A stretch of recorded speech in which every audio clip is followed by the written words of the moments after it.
Je m'appelle François Xavier,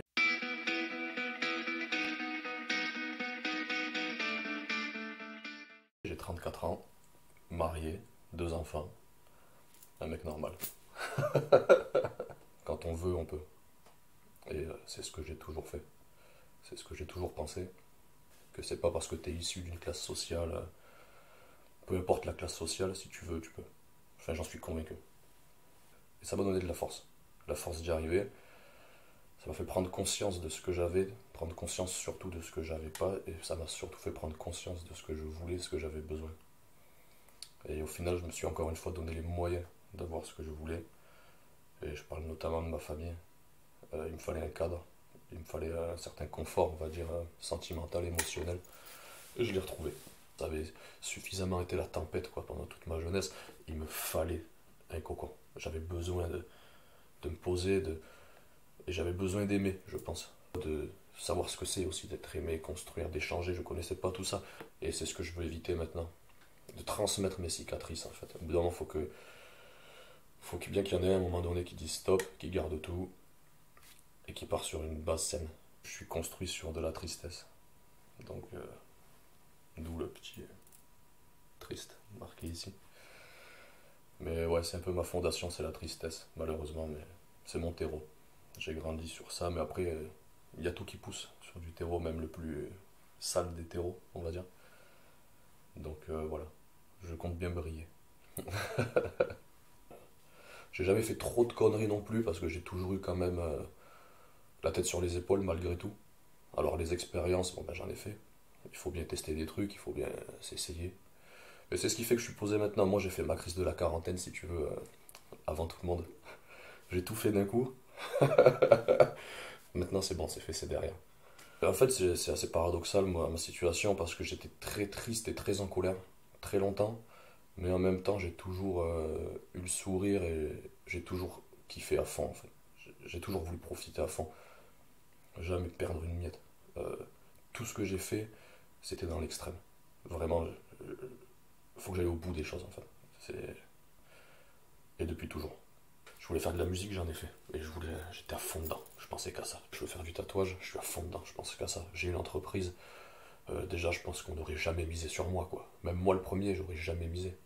Et au final, ben, je suis à fond dedans, quoi. Et je veux pas être ce mec au bout de la table, plus tard, et que mes enfants disent ah, mon père, il aurait bien aimé faire de la guitare et faire de la musique. Ou ah, mon père, il aurait bien aimé faire ça. Bon, je veux pas être ce mec. Je veux pas être le mec qui aurait aimé faire ça. Moi, je suis celui qui fait. Et je suis celui dont mes enfants diront il voulait faire de la guitare, il voulait faire de la musique, il l'a fait. C'est l'exigence. Je suis quelqu'un de très exigeant envers moi-même et forcément, je le reporte sur les autres. Et ça peut être un défaut, un gros défaut. Je suis trop franc. Et j'ai peut-être pas les formes.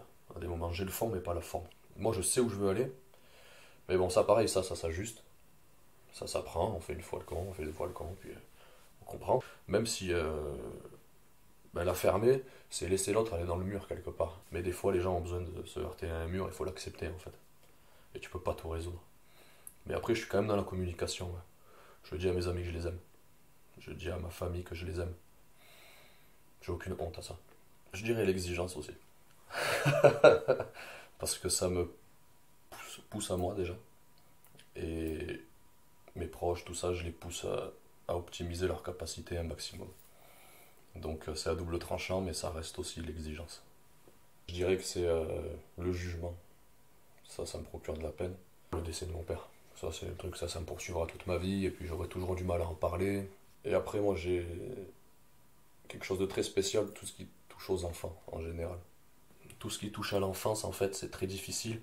Mais même jouer un film avec un gamin qui est pas bien, je m'identifie, quoi. J'ai tout de suite l'alarme. Un enfant qui perd dans un film, dans un truc, je vois un fait divers concernant un gamin, ça me touche parce que je ramène tout à moi. J'ai l'impression que toute cette souffrance, elle m'appartient, si tu veux. Et, euh, et ouais, c'est très dur. Et ça, je m'en remettrai jamais de toute façon. J'ai été condamné d'entrée. Mes enfants, ma famille. La vie, franchement, je suis très heureux.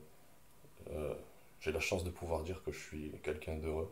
Et je suis conscient de la chance que j'ai de pouvoir dire ça à 34 ans. M'épanouir tout simplement, ça me procure de la joie. Mon métier me procure de la joie. Mes amis, ouais, il y a plein de trucs qui me procurent de la joie. Énormément de choses. Je crois que je suis un passionné de tout. Je peux regarder un documentaire sur comment on fabrique une clé à molette pendant 2 heures, ça va me fasciner. Euh, non mais c'est con, mais c'est vrai. Je trouve qu'il y a tellement de choses à apprendre. Je pars du principe qu'on a qu'une vie, on n'a qu'une seule chance, quoi. Il faut que je sache un maximum de choses. Je suis, euh, je suis passionné par le savoir. Je veux tout savoir. Je ne saurai jamais tout. Partant de ce principe-là, je ne peux qu'apprendre. Apprendre et apprendre et apprendre. Après, mes premières passions sont la musique. J'ai toujours adoré la musique. Écrire. Je- Mais là, c'est aussi un besoin, quoi. C'était d'exorciser certaines choses, de mettre sur papier certaines idées, de les concrétiser, de par les mots. Et après, bon, je présume que ça se voit un peu, mais le tatouage, hein, je suis passionné de tatouage. Et d'art en général, hein, après, mais le tatouage, ça a été... ça depuis que je suis tout petit, c'était le métier de mes rêves en plus de ça, enfin, je voulais faire ça. Je pense qu'on se fait tatouer parce qu'on a une histoire à raconter. Un besoin de se l'ancrer. Euh, Même si des fois c'est purement esthétique, hein. Je pense qu'il y a un contrôle de soi et il y a un contrôle de l'image.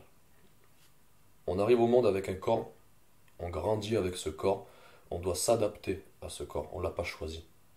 Mais je pense que le fait qu'on se rende compte qu'on peut se donner un aspect, mais choisi, je pense qu'il y a un côté psychologique comme ça, de contrôle de soi. On lie le corps et l'esprit.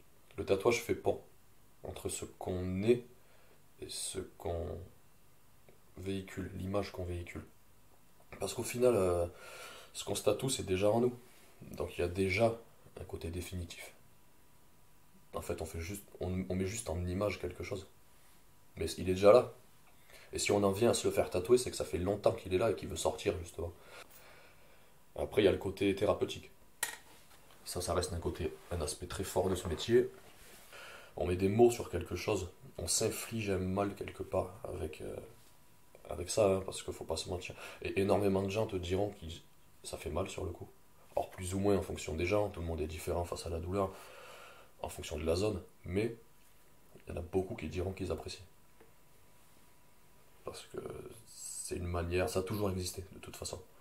Les populations tribales, ça a toujours existé. Le côté rituel, malgré tout, même si on a harmonisé ça avec la société dans laquelle on vit, donc voilà, mais il y a toujours ce côté rituel, et ça, il est ancré au plus profond de nous, en fait. Il y a un côté primaire. Et moi, j'aime cet aspect du métier. Et ouais, je suis passionné de tatouage, ouais. Mais la musique, ça reste mon premier amour. Et je suis très vite parti, moi, dans le rap, parce que bah, l'effet de mode, déjà, j'étais jeune, il y a eu cet effet rap dans les années 2000, 90, c'était un petit peu ce que tout le monde écoutait, donc bon, j'ai été porté par la vague.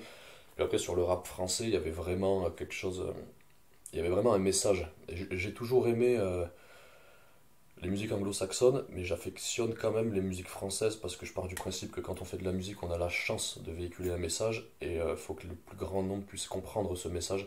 Et on est en France, donc c'est pour ça que quand je faisais de la musique, on s'est forcé d'écrire en français. À un moment, la musique métal, rock'n'roll aussi. Mais là, c'était plus. En fait, j'écoute de tout, je suis très éclectique. Je trouvais dans le métal une certaine colère et une certaine dépassement de soi. C'est une musique assez criarde, je peux comprendre que les gens n'apprécient pas. Mais malgré tout, avec des messages profonds, c'est très bien écrit, très technique. Ou le rock'n'roll en général, hein, aussi. Puis après, je me suis assez vite, de par une rencontre, il s'appelait Jacques, que je salue si un jour il regarde ça. Et lui, il m'a ouvert à plein de choses. C'était une personne qui faisait de la guitare. Donc déjà, lui, il m'a offert ma première guitare. Il m'a un petit peu ouvert à tout ce qui est musique, Bob Dylan, les musiques un peu folk, un peu plus posées en fait. Et à travers la musique, j'ai appris, parce que j'ai toujours voulu faire une musique simple. Je suis persuadé que c'est comme la vie, la musique, avec beaucoup de choses simples, on fait quelque chose de très complexe au fond. Mais ouais, la musique, ça m'a fait prendre conscience de la simplicité des choses dans leur complexité. Je pense que j'ai un mental de... Je suis un guerrier quand même. Mais au sens où je me laisse pas abattre, quoi. J'ai été vachement impulsif pendant longtemps. Je le suis encore à des moments, mais j'essaie de prendre les choses avec recul quand même et de réfléchir. C'est encore un peu compliqué à des moments, et des fois, de toute façon, on a tous nos démons, et des fois ils refont surface, mais je me pose avec le temps. Et puis je pense que j'ai les mots. Quand on sait mettre les mots sur quelque chose, on a compris du coup. Et quand on a compris, on est apaisé. J'arrive à analyser, donc c'est une de mes forces, je pense. L'analyse, et je décrypte un peu tout, j'en tire le meilleur, et ça fait avancer en fait. Et puis accepter, quoi, accepter que la vie elle est pas toute rose et que des fois il y aura des. Donc c'est une force, je pense, l'acceptation. T'acceptes et tu te bats quand même. Ouais. J'apprécie l'enthousiasme. C'est quelque chose dont je, qui me tient à cœur. Et si je ressens pas d'enthousiasme, j'ai l'impression que la personne elle s'en fout en fait. Alors que non, il y en a qui gardent, il y en a qui. Euh, mais parce que moi je suis enthousiaste. C'est comme ça que je m'exprime. Je suis content, tu vas le savoir, quoi. La franchise, ça c'est vachement important. Mais ouais, j'aime bien l'enthousiasme, ouais, j'aime bien entourer de gens enthousiastes parce que ben, on n'a qu'une vie, on kiffe quoi. Et puis ben, voir quelqu'un d'enthousiasme, c'est voir quelqu'un heureux. Donc au final, ça fait du bien de voir quelqu'un d'heureux. Ça se transmet. Courte portée, c'est ma famille, mes enfants, ma femme. Après, il y a les amis, le cercle proche. Tout ça, c'est très très très important. Donc je me suis très vite entouré de beaucoup de copains, beaucoup d'amis. Ça a toujours été très important pour moi. Et les amis, j'ai toujours tout donné pour mes amis. Euh, et je donnerai toujours tout pour mes amis. Après, ben, les valeurs ont de la valeur pour moi. Au bout d'un moment, il faut bien se construire un cadre, il faut bien se construire des règles. Tu sais, quand t'as pas de règles, quand tu fais ce que tu veux, parce que moi, je faisais ce que je voulais quand j'étais gamin. Si je voulais passer 4 jours dehors, je passais 4 jours dehors, j'avais 15 piges et je rentrais pas pendant 3 jours, je faisais ce que je voulais. C'est bien quand t'es gosse, t'es content, tu dis je fais ce que je veux. Mais en fait, c'est nul en fait. Donc je me suis construit des règles, des valeurs. J'ai pas toujours été à la hauteur, peut-être qu'il y a des moments où je ne serai pas encore, parce que c'est très difficile de maintenir le cap malgré tout. Mais ouais, les valeurs, je suis quelqu'un de très loyal, je suis quelqu'un de très. Par rapport à la famille, aux amis, j'essaye d'être honorable quoi, dans ce que je fais. Je veux montrer l'exemple. Après, des valeurs qui ont de la valeur, le respect, c'est quelque chose d'important. Qu'on se respecte, je suis conscient qu'on ne peut pas tous s'aimer. Par contre, on peut se tolérer. Ça, c'est possible. On peut s'accepter. Franchement, ça c'est donné à tout le monde. Il y a- Ça demande rien. À la limite, juste de ne rien dire. Tu te tais, t'as pas à juger la personne.